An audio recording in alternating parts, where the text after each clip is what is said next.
بسم اللہ الرحمن الرحیم۔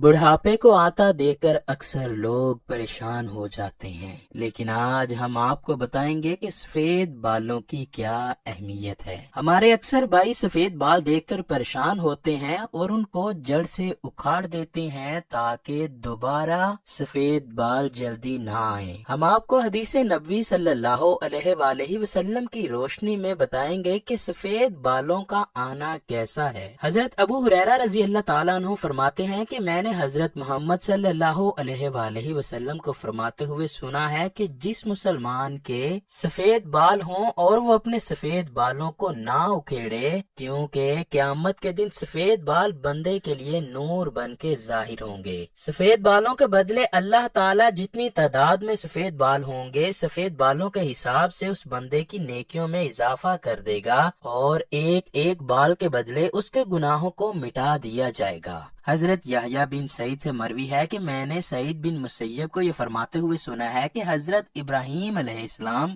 دنیا میں سب سے پہلے فرد ہیں جنہوں نے اپنی مونچھوں کو کاٹا، اور آپ علیہ السلام جب بڑھاپے کو پہنچے تو آپ کے بال سفید ہوئے تو آپ نے اللہ تعالیٰ سے پوچھا، اے میرے مالک، یہ کیا ماجرا ہے؟ اللہ تعالیٰ نے آپ علیہ السلام کو جواب دیا، اے میرے دوست، یہ میری رحمت ہے۔ بالوں کا سفید ہونے سے انسان کی شان و شوکت، عزت و وقار بڑھ جاتا ہے اور تمام برے کاموں سے یہ بچنے کی علامت ہے۔ حضرت ابراہیم علیہ السلام نے عرض کیا، اے میرے مولا، یہ تو تیری بڑی شان ہے کہ تو نے میرے وقار کو بلند فرمایا۔ آپ صلی اللہ علیہ وآلہ وسلم کا فرمانے والی شان ہے کہ جو مسلمان بوڑھا ہو گیا تو اس کا بڑھاپا اس کے لیے قیامت کے دن نور بن کے ابھرے گا۔ ایک بندے نے نبی کریم صلی اللہ علیہ وآلہ وسلم سے عرض کی، اے اللہ کے نبی، لوگ سفید بالوں کو دیکھ کر اکھاڑ دیتے ہیں۔ یہ سن کر آپ صلی اللہ علیہ وآلہ وسلم نے فرمایا، جو بندہ اپنے سفید بالوں کو اکھاڑتا ہے تو اس نے قیامت کے دن اپنے نور کو ختم کر کے اکھاڑ دیا۔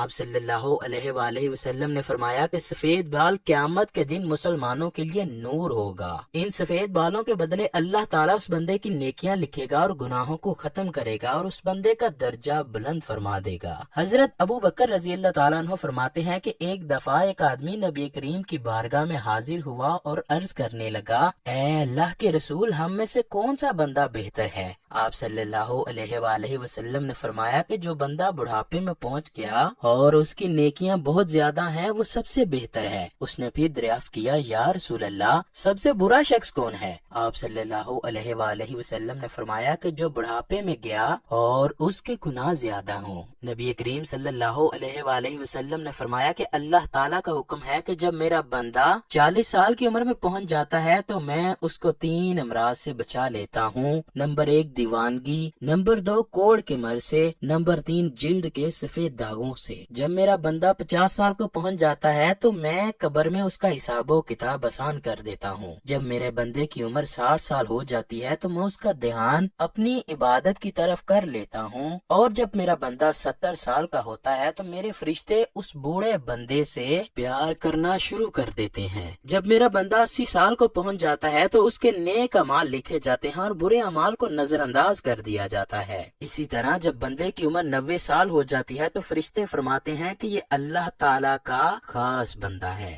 اس کے سارے گناہ معاف کر دیے جاتے ہیں۔ اس سے مراد ہے کہ اس بندے کی عمر پوری ہو چکی اور روح کو اس کے جسم میں قید کر کے رکھا ہے۔ بس یہ وصال کے قریب ہے۔ جب بندے کی عمر زیادہ ہو جاتی ہے تو اس کو ہوش و حواس قائم نہیں رہتے، وہ منہ میں آتا ہے جو آتا ہے وہ بول دیتا ہے، اس کو پتہ نہیں چلتا وہ کیا کہہ رہا ہے اور کون سے الفاظ بول رہا ہے۔ ایسی عمر میں اللہ تعالیٰ اس بندے کے جوانی کے سارے گناہوں کو معاف کر دیتا ہے، اس سے غلطی بھی ہو جائے تو اس کو معاف کر دیا جاتا ہے۔ حضرت جابر رضی اللہ تعالیٰ عنہ سے مروی ہے کہ آپ صلی اللہ علیہ وآلہ وسلم نے فرمایا کہ حضرت جبرائیل علیہ السلام ابھی میرے پاس آئے اور فرمایا کہ قسم ہے مجھے اللہ تبارک و تعالیٰ کی جس نے آپ صلی اللہ علیہ وآلہ وسلم کو حق اور سچ کے ساتھ بھیجا ہے۔ ایک آدمی نے 500 سال تک سمندر میں ایک پہاڑ کے اوپر رہ کر اللہ تعالیٰ کی عبادت کی۔ یہ پہاڑ تقریباً 30 مربع میل پر مشتمل ہے۔ یہ پہاڑ کئی سینکڑوں میل پھیلے ہوئے سمندر کے اندر واقع تھا۔ اللہ تبارک و تعالیٰ نے اس بندے کے لیے اس پہاڑ پر میٹھے پانی کا چشمہ عطا کیا جس کی دار ہاتھ کی انگلی کے برابر ہے۔ اس پہاڑ کے پاس ایک انار پہاڑ کو اگا دیا جس پر ہر دن ایک انار لگ جاتا تھا۔ وہ بندہ پہاڑ سے نیچے آتا،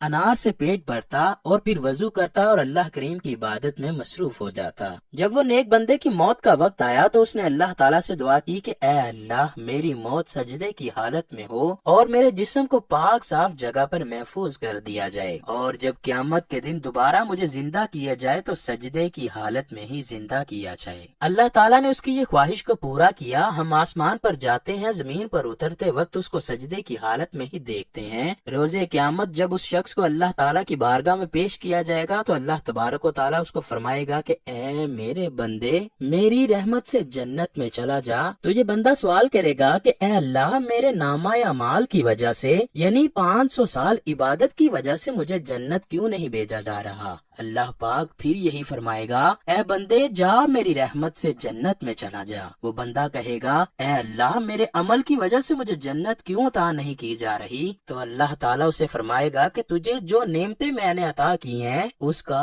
اور تیرے اعمال کا اب حساب و کتاب ہوگا۔